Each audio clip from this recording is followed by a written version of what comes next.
Suite à l'intoxication alimentaire dont a été victime 13 élèves de l'école Auguste Fauché de Nîmes la semaine dernière, la société Sodexo délégataire a exposé les mesures correctives mises en place en accord avec la municipalité et les services vétérinaires.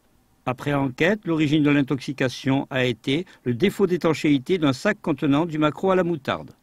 La municipalité va déjà mettre en œuvre, et c'est déjà commencé avec le début du contrat du nouveau délégataire, les procédures et les engagements contractuels du document programme qui a amené au choix du délégataire. Il y a des choses extrêmement précises en termes de procédures, donc il ne s'agit pas de mettre en place de nouveaux contrôles, mais de mettre en œuvre effectivement ce qui a été prévu dans ce cahier des charges et d'exercer une vigilance maximum. Suite à cet incident, la municipalité aurait recadré la société Sodexo qui s'engage à plus de vigilance à l'avenir. Comme nous l'avons évoqué, l'ensemble des contrôles que nous appliquons, que nous devons appliquer systématiquement et que nos équipes réalisent chaque jour ont peut-être fait l'objet de moins de vigilance dans le cas présent.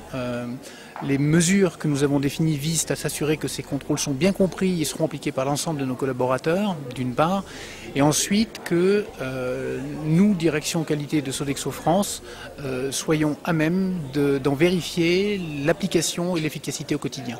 Si quelques parents étaient remontés suite à cet incident malheureux, d'autres sont rassurés et pensent que cela restera qu'un mauvais souvenir qu'il faudra vite oublier. J'étais pas forcément très inquiète. Je pense que la réunion qui a eu lieu ce soir était nécessaire aussi, puisque ça a permis de rencontrer les responsables de Sodexo, de la mairie.